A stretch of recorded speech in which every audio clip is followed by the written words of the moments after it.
بسم اللہ الرحمن الرحیم۔ ناظرین، مسلمانوں اور شیعوں کے درمیان میں جو سب سے بڑا اختلاف ہے وہ ہے عقیدہ امامت۔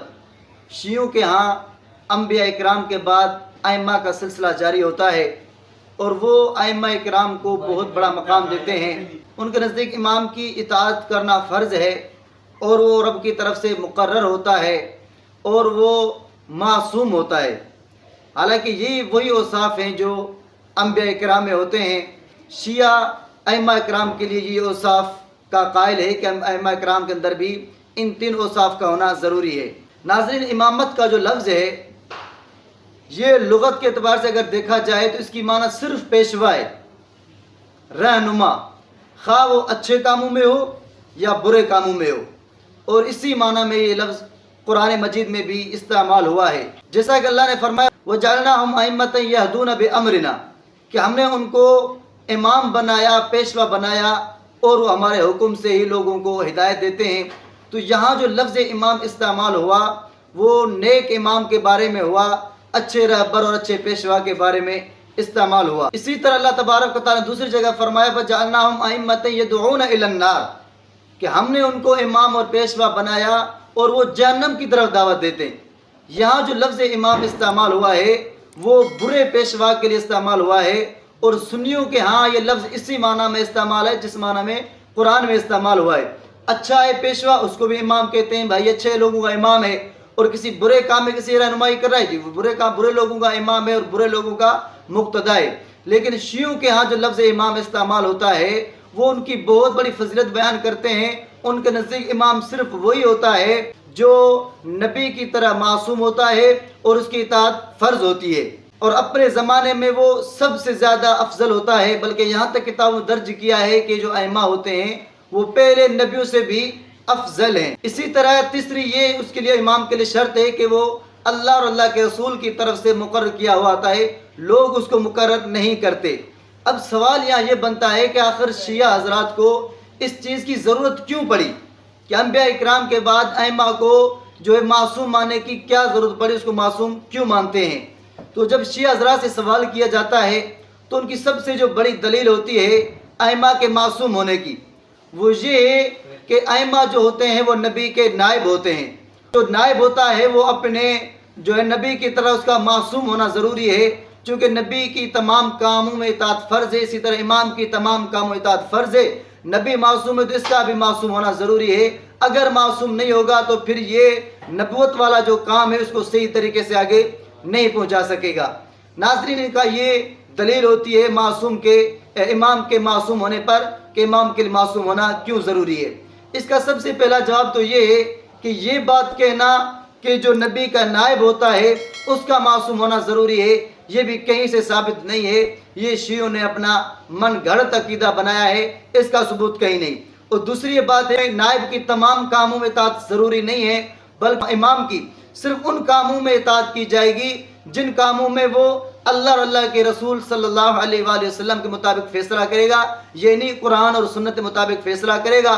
اگر وہ قرآن حدیث سے ہٹ کر کوئی اور فیصلہ کرتا ہے تو اس کی اطاعت لوگوں پر فرض نہیں ہے، اور یہ مضمون اللہ تبارک و تعالیٰ نے قرآن مجید میں بھی واضح فرمایا ہے یا ایھا الذین آمنوا اطیعوا اللہ واطیعوا الرسول واولی الامر منکم۔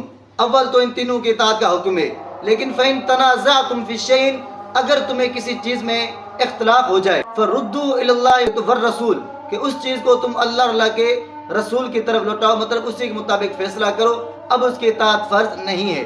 یہ قرآن مجید کا فیصلہ ہے، لہذا شیعوں کا یہ کہنا ہے کہ نائب کی تمام کاموں اطاعت فرض ہے بالکل صریح جھوٹ ہے۔ اور دوسرا جواب یہ کہ اگر اسی طرح نائب کا بھی معصوم ہونا ضروری ہے تو پھر تو چونکہ علماء اکرام بھی انبیاء اکرام میں، یا اسی طرح ائمہ جو کسی کو اپنا نائب بنا کر کہیں بھیجے ان کا بھی معصوم ہونا ضروری ہوگا۔ نتیجہ یہ نکلے گا کہ اس دور کے تمام علماء بھی معصوم ہوں گے اور تمام مجتہدین بھی معصوم ہوں گے۔ ذاکرین جو جگہ جگہ مجلس سے پڑھاتے ہیں ان کا بھی معصوم ہونا ضروری ہو جائے گا، چونکہ نائب کا معصوم ہونا ضروری ہے، یہ شیعوں کی دلیل ہے، تو پھر یہ سارے علماء اکرام انبیاء اکرام کے نائب ان کا بھی معصوم ہونا ضروری ہے، اور آج کے جو ذاکر ہیں ان کا بھی معصوم ہونا ضروری ہوگا۔ پھر تو سب کا سب جو ہے لوگوں کا جو بھی مقتدی پیشوا بنیں گے ان کا معصوم ہونا ضروری ہوگا، حالانکہ یہ عقیدہ شیعوں کا بھی نہیں ہے، مسلمانوں کا تو ویسے ہی نہیں ہے۔ اور دوسری دلیل شیعوں کی جو بہت بڑی ہے امام کے معصوم ہونے پر، وہ یہ کہ امام جو ہوتا ہے اس کی اطاعت خدا نے واجب کی ہوئی ہے، اس کی اطاعت کرنا فرض ہے۔ اب اگر وہ معصوم نہیں ہوگا تو کہیں کوئی حکم دے گا تو غلط ہو سکتا ہے۔ اگر امام کا حکم غلط ہو گیا تو اگر جو لوگ بھی اس کی اقتدا کرتے جائیں گے سارے گمراہ ہوتے جائیں گے، یوں پوری دنیا میں گمراہی آ جائے گی جبکہ دین ختم ہو جائے گا۔ یہ ان کے امام کے معصوم ہونے کی دلیل ہے۔